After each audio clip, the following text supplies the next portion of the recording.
ibu-ibu, saudara-saudara kaum muslimin rahimakumullah. Kita menyaksikan peristiwa-peristiwa yang memilukan dan memalukan. PHK terjadi di mana-mana. Pengangguran meningkat, harga-harga membumbung tinggi, daya beli rakyat semakin lemah. Sementara di bidang politik, kejadian-kejadian memberikan indikasi bahwa persatuan dan kesatuan kita sebagai bangsa dewasa ini tengah berada dalam ujian yang berat. Pada jumpa kita kali ini, tanpa bermaksud untuk mencari kambing hitam dari bencana yang kita hadapi, saya ingin menyampaikan sebuah hadis yang diriwayatkan oleh Imam At-Tabarani dari Ibnu Abbas bahwa Rasulullah sallallahu alaihi wasallam bersabda, "Khamsun bi khamsin." Ada 5 perkara yang dapat menimbulkan 5 macam bencana. Mari kita renungi hadis ini satu demi satu sebagai bahan introspeksi buat kita semua dalam menghadapi bencana yang tengah berlaku sekarang ini. Yang pertama, ma naqasa qaumul ahda illa sullita alaihim aduwwuhum. Apabila suatu kaum sudah mengingkari janjinya, maka mereka pun akan dikuasai oleh musuh-musuh mereka. Sederhana saja nampak kalimat dalam hadis ini. Apabila orang sudah mengingkari janji, mereka akan dikuasai oleh musuh-musuh mereka sendiri. Dan musuh kita yang paling utama saat ini adalah kemiskinan dan kebodohan. Kenapa itu terjadi? Karena kita mengingkari janji kita sendiri.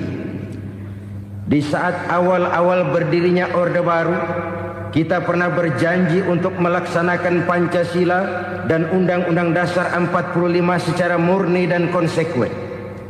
Kita berjanji bahwa kita akan menegakkan pemerintah yang bersih dan berwibawa. Itu semua pada permulaannya.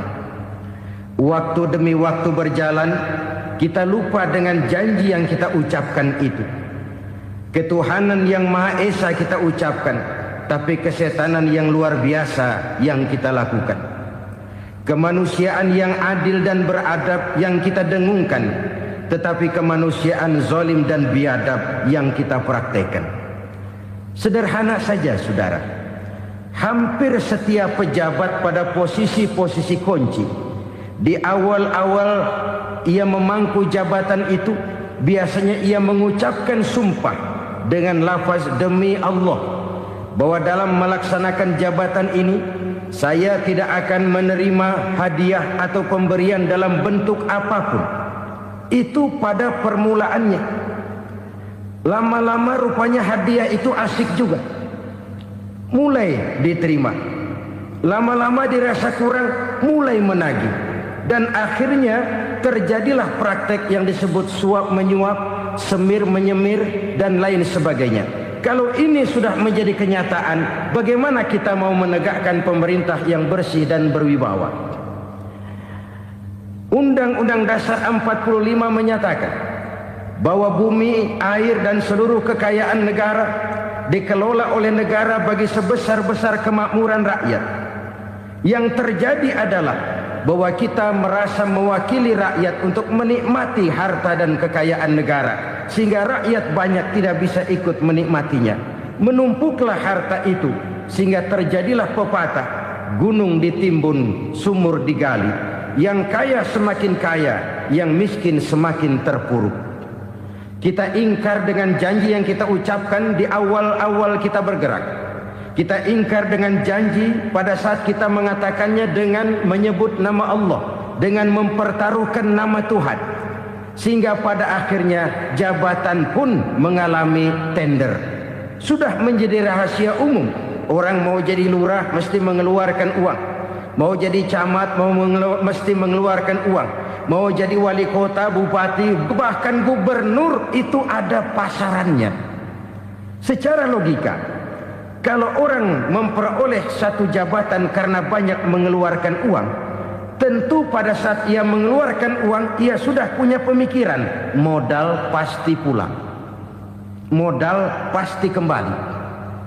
Kalau orang memperoleh suatu jabatan karena banyak mengeluarkan uang, maka langkah pertama yang dia lakukan setelah memangku jabatan itu ialah bagaimana uang bisa kembali, bagaimana modal bisa pulang. Kalau modal sudah pulang, pikiran berikutnya bagaimana supaya dapat untung.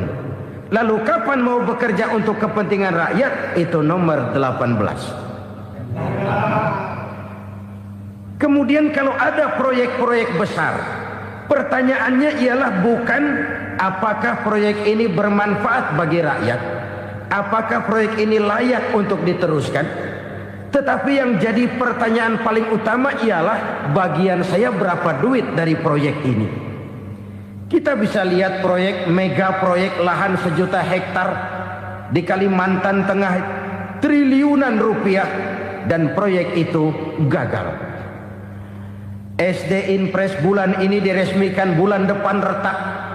Jembatan-jembatan bulan ini gunting pita, bulan depan runtuh.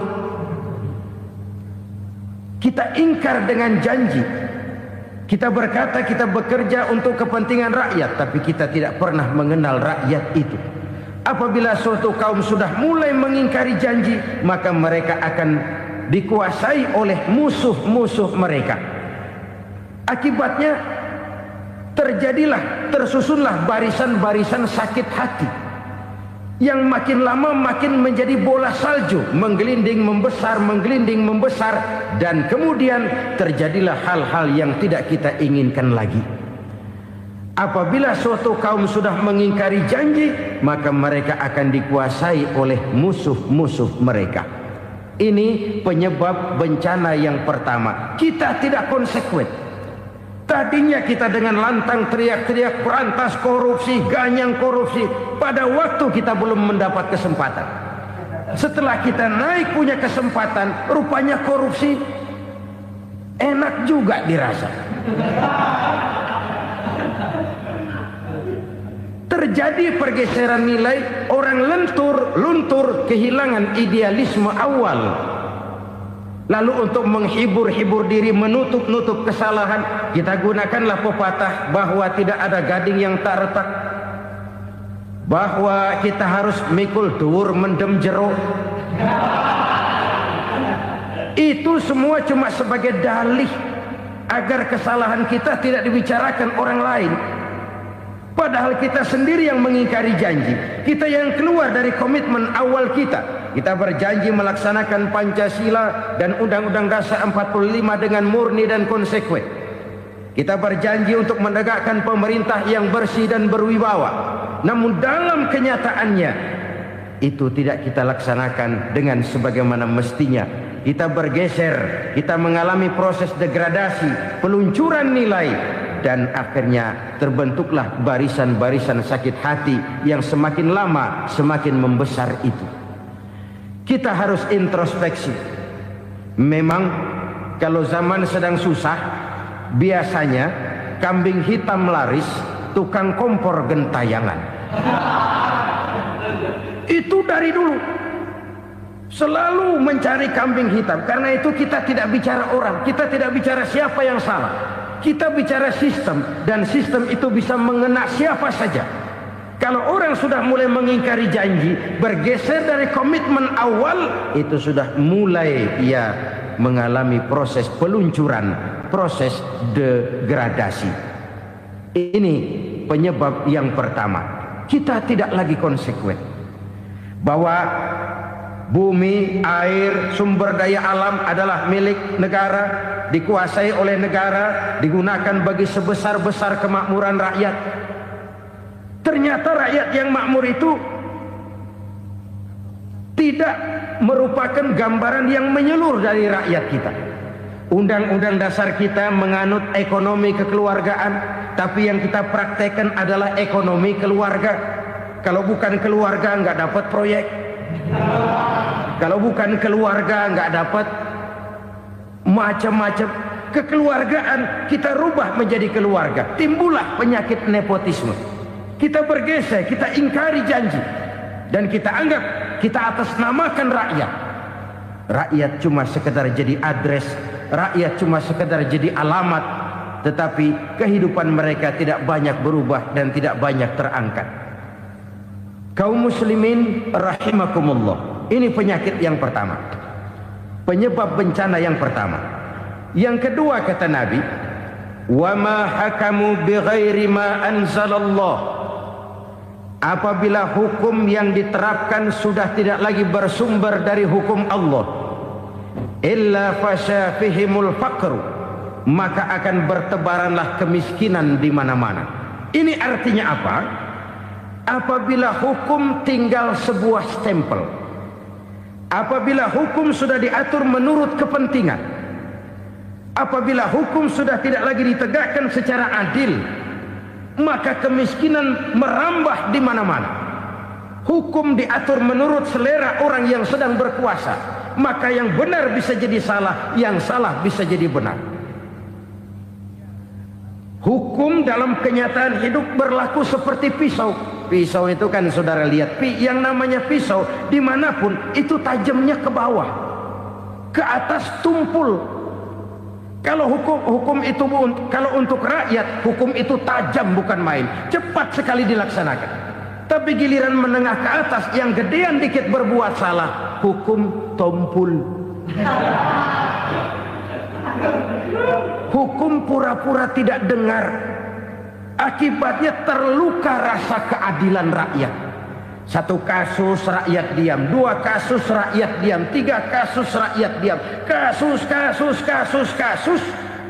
terakumulasi di hati rakyat.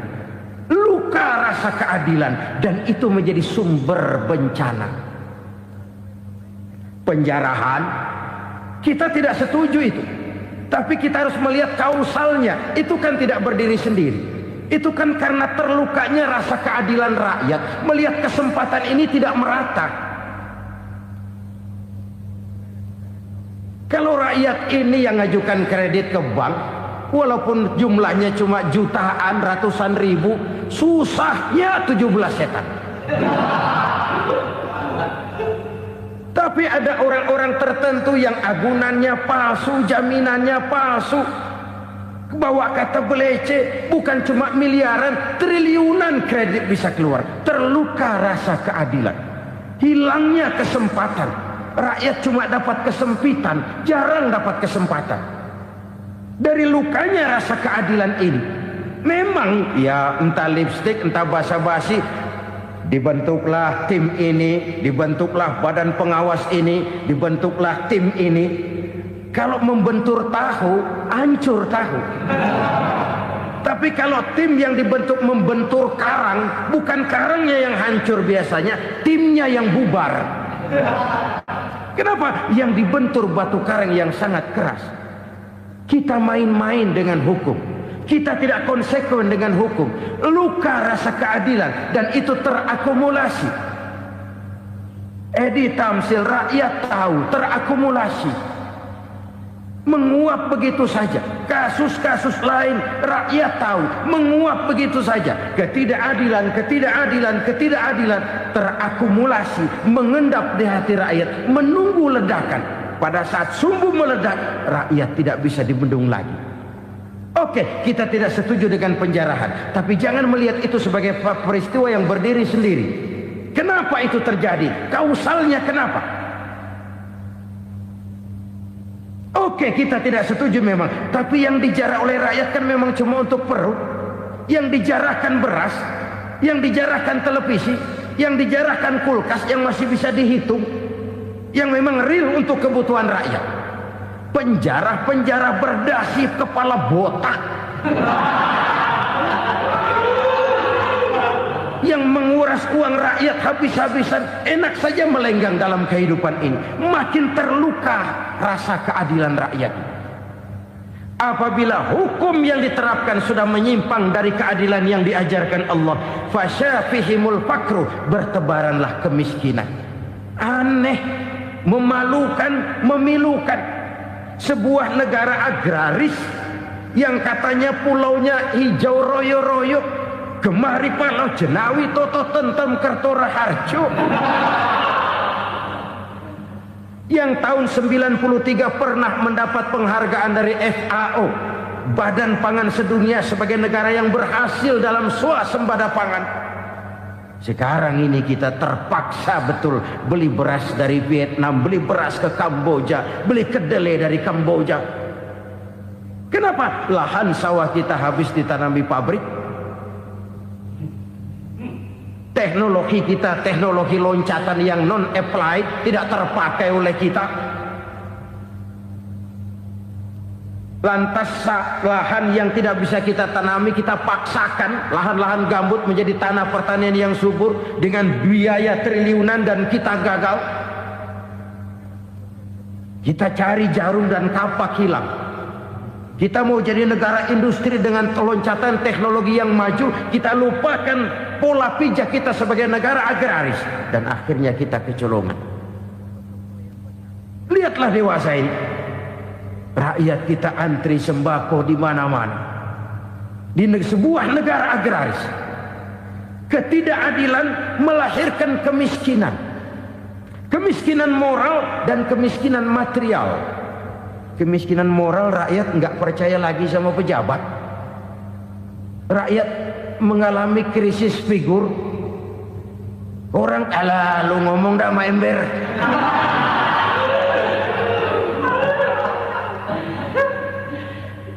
Penataran yang menghabiskan biaya miliaran itu melahirkan pejabat-pejabat korup. Pengawasan yang menghabiskan biaya miliaran itu ternyata impoten, mandul. Kemiskinan moral. Jujur saya berkata, saudara-saudara, setelah pintu reformasi dibuka, itu yang masuk memang macam-macam. Ada yang memang punya tujuan murni, konsekuen dan punya konsep. Ada yang nunggu di tikungan, begitu mobil lewat nyamber pintu, berangkat ikut reformasi. Ada yang memanfaatkan momentum, mumpung, untuk nyampein unek-unek, ngerti nggak, pokoknya ngomong. Sehingga keadaan semakin rancu, kebingungan semakin menjadi-jadi, masalah yang paling urgen tidak terselesaikan. Sekarang ini orang berpikir mendingan jadi pala ular daripada jadi buntut macan. Buntut macan memang hebat macan, tapi kalau buntutnya cuma ugel-ugel di belakang buat apa? Mendingan jadi pala ular, kecil juga nyaplok.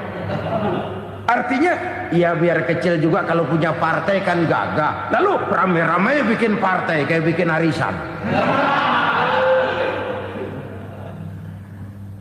Orang makin mengalami dislokasi. Semua mau jadi pahlawan, semua mau nomor satu, semua ngomong. Iya kalau bidangnya, kalau bukan makin rancu. Marilah lewat kesempatan ini saya mengajak kita untuk tahu diri. Biarkan politisi ngomong politik, biarkan ekonom menata ekonomi, biarkan praktisi bicara soal hukum, biarkan rakyat munajat, istighfar, mohon pertolongan Allah. Tahu diri kita. Kalau memang ayam, kukuruyuk aja dah. Kalau memang kucing, ayo ngeong. Kalau kambing, silahkan ngembe. Udah tahu ayam, ngeong bunyinya. Suaranya palas, orang nggak ngerti, bingung, makin menjadi-jadi. Ibarat kesebelasan sepak bola bangsa kita sekarang ini, rame-rame mau bikin gol, kiper ikut nyerang sekarang. Memilukan dan bahkan memalukan. Wa ma hakamu bighairi ma anzalallah illa fasha fihimul fakru. Kalau hukum yang diterapkan sudah menyimpang dari keadilan yang diajarkan Allah, bertebaranlah kemiskinan di mana-mana. Coba sekarang ini, yang punya duit bingung, apalagi yang kagak punya duit. Yang pengusaha gede ngeluh, apalagi yang pengusaha pas-pasan.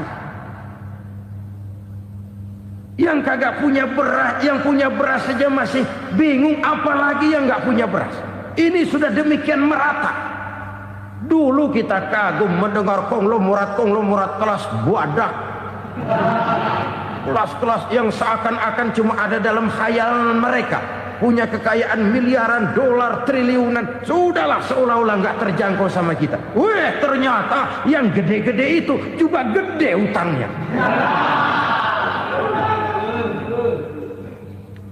Dan rontok satu demi satu. Ternyata rakyat selama ini cuma dialamatkan, cuma dijadikan address. Rakyat yang tidak banyak ngerti persoalan ini harus menanggung hidup ini begini berat, harus menanggung beban hidup ini begini tinggi. Daya beli semakin lemah, semakin terpuruk dan terpuruk, sedang keadaan belum juga banyak berubah.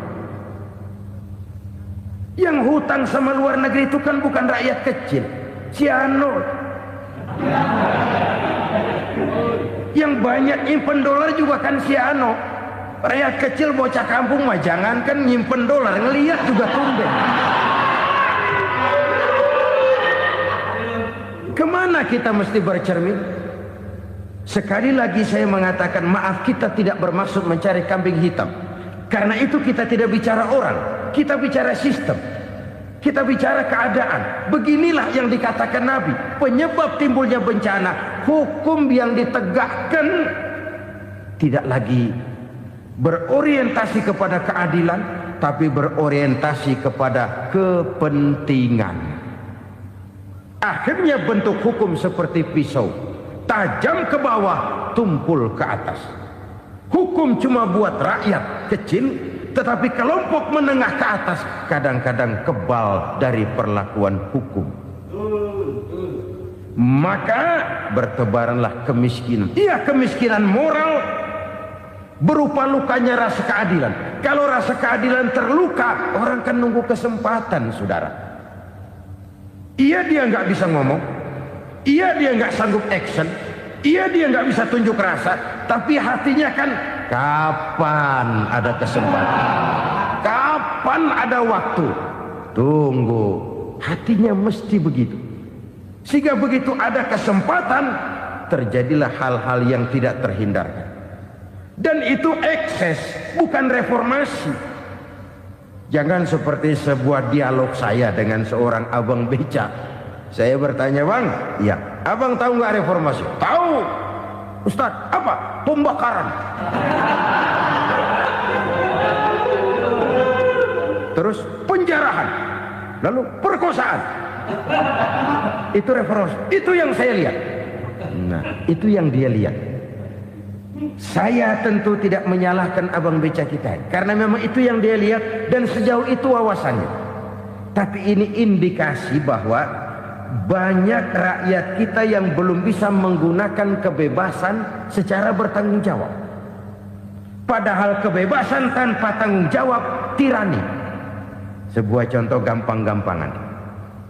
Saya beli radio, saya setel di kamar saya, lalu saya bilang, ini radio gue.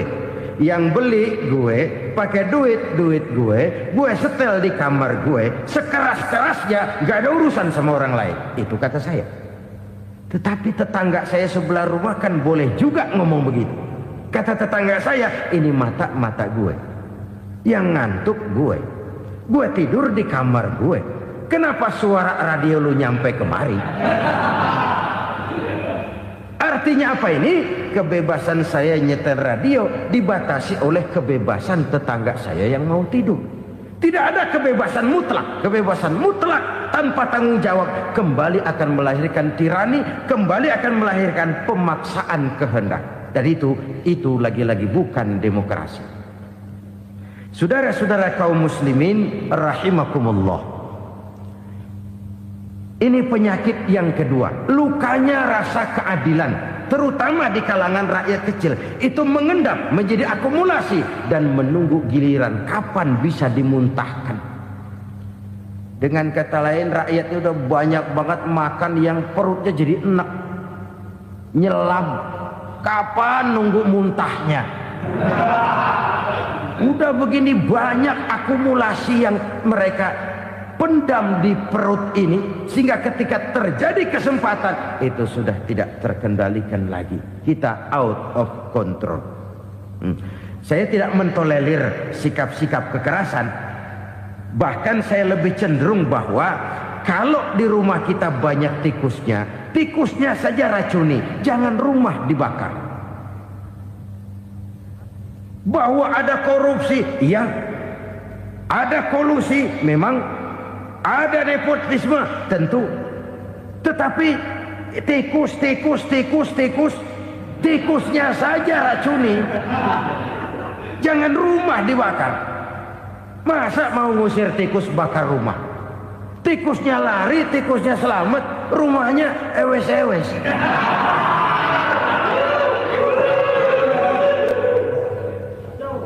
Tikus selamat, rumah nggak punya, masalah nggak terselesaikan dengan sebagaimana yang kita harapkan. Kita sepakat ini negara hukum, dan di hadapan hukum semua manusia itu sama. Itu prinsip yang diajarkan Allah. Al-musawat bainan nas fi takalifil ahkam. Semua manusia sama dalam berhadapan dengan hukum Allah Subhanahu wa taala. Kalau hukum sudah pandang bulu, itu jelas yang enak yang banyak bulunya. Siapa yang banyak bulunya? Monyet. Kalau hukum pandang bulu, monyet keenakan. Saudara-saudara kaum muslimin rahimakumullah, introspeksi.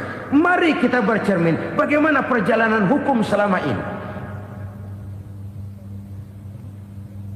Kalau introspeksi ini kita temukan, lalu ada upaya untuk memperbaiki diri.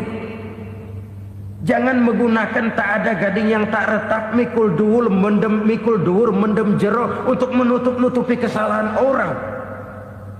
Padahal kesalahan itu sedemikian besar. Padahal rakyat kita tiap hari antri sembako.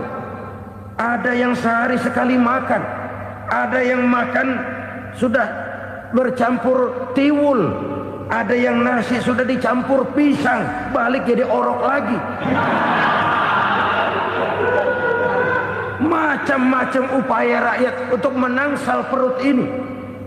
Lalu rakyat ditenang-tenangkan, lebih baik puasa Senin Kemis sambil menghadapi krisis ekonomi. Kenapa rakyat yang disuruh puasa? Kenapa bukan pejabatnya yang puasa lebih dulu untuk kemakmuran rakyat? Kalau rakyat yang memang perutnya udah gepeng disuruh puasa, makin krempeng perutnya. Artinya pejabat harus punya sense of politik. Ya, tidak, puasa itu kan tidak cuma Senin Kemis saja puasa itu. Puasa perasaan, puasa menghargai perasaan yang sedang kondisi yang sedang dihadapi oleh rakyat. Bagaimana rakyat yang tengah antri sembako melihat pejabatnya lewat dengan mobil yang harganya sampai 1 miliar. Oh, inilah pemimpin saya. Luka lagi rasa keadilannya. Kita tidak tenggang rasa. Puasa dalam artian itu pun akan menolong menegakkan semangat kebersamaan, membentuk semangat kebersamaan.